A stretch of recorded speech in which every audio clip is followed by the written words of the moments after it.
best friend ko, si Romualdez, nasabi niya payag siya. At ito, sabi niya, bantayan nyo. Kasi pera nyo ito. Bantayan nyo ang kaban ng bayan kasi pera nyo ito. Anak ng tinapaka naman. Yung akala mo na talaga bobo na talaga kami, bobong-bobo na kami.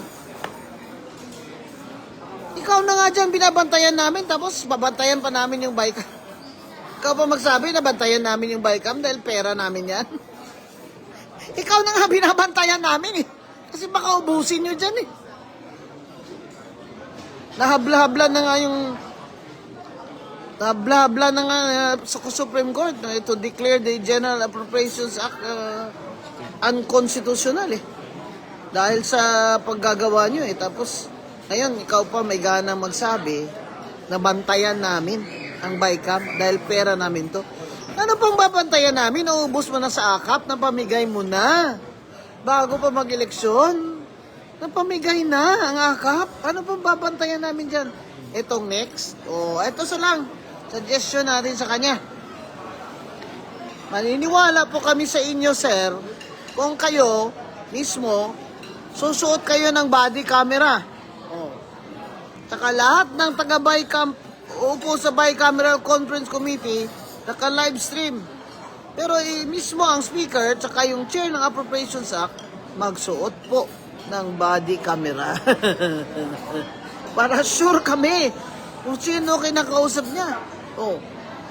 At i-live stream din, CCTV camera, ang opisina ng speaker.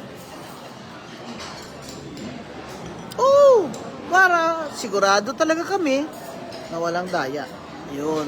Kung gusto niyang maging mabango sa taong bayan, taxpayers, edi live stream nga niya ang bicameral conference.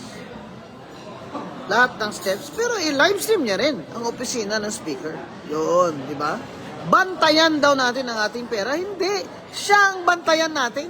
Tama ka, Lem. Bantayan natin siya. Tatapon pa niya ngayon yung responsibilidad sa atin, ha? Kunsa naman di ay. Nagbugo na yun mi kayo, ana. Uy, sus. Matay, buguan na to, anig. Papatakasabot sa niyang ginahimo sa ito, ah? Yan, mga kababayan, ang lesson natin. Kasi naman itong mga congressman, tando, bala kung sa Ilonggo pa. Yan namin sa kanila, tando.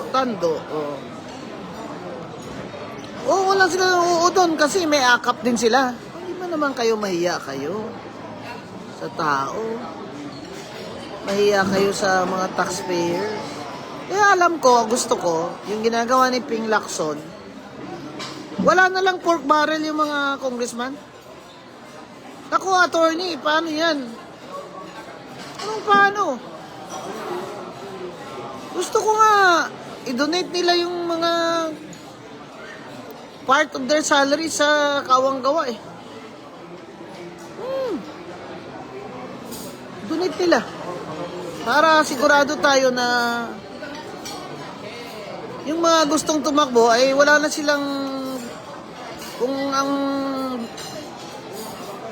gusto lang nila ay magkakwarta dyan, hindi na sila tatakbo. Sabihin na, ano ba yan? Magkano lang naman makukuha ko dyan? Wala na pala akong kickback sa, sabihin nila, wala na palang SOP, wala nang kickback sa mga pork barrel. Para ano? So yung tatakbo na lang, yung mga walang interest sa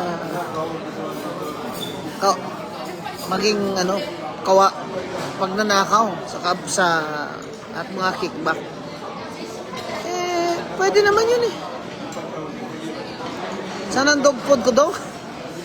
Ang mahal ng dog food ngayon, ha? 2007 na kaya isang sako. Mahal. Lalo na yung isang dog food ko, yung Royal Canine. Abay, more than 500 yun na kilo.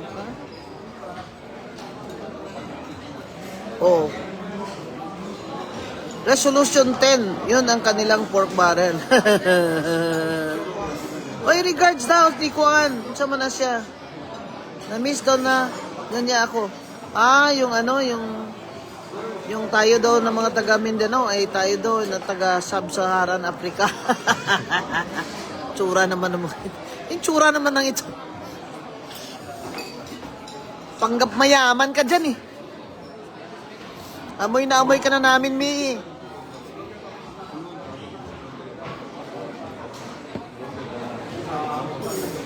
Yun, baga. Mga baga kahit nawungi. Muna'y ganahan na ako Cebuano ba? Kaya very crispy. Ang Cebuano is a very crispy language. Kanang makaulaw. Yan, nakakahiya. Bagag naong, makapal ang mukha.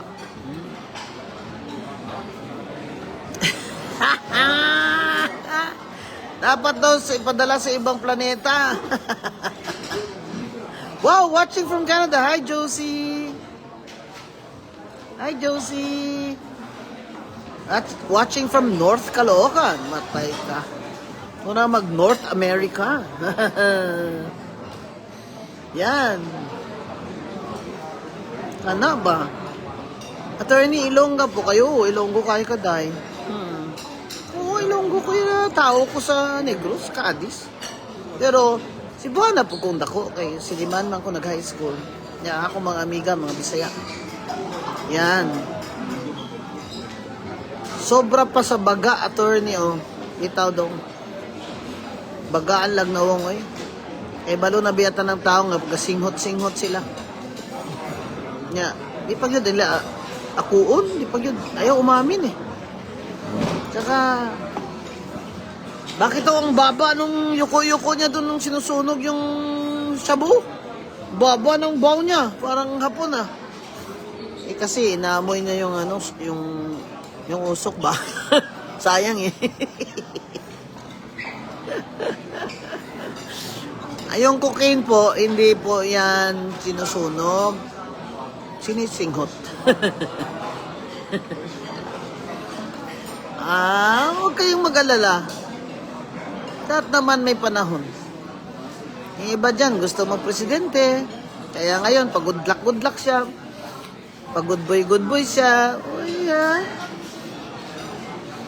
open ang Bicam, ha? I-open. Kaya wala naman. Sa pa may among open nun diya. Kaya naubos naman. Kanya, wala na. Gasto naman niyang akap.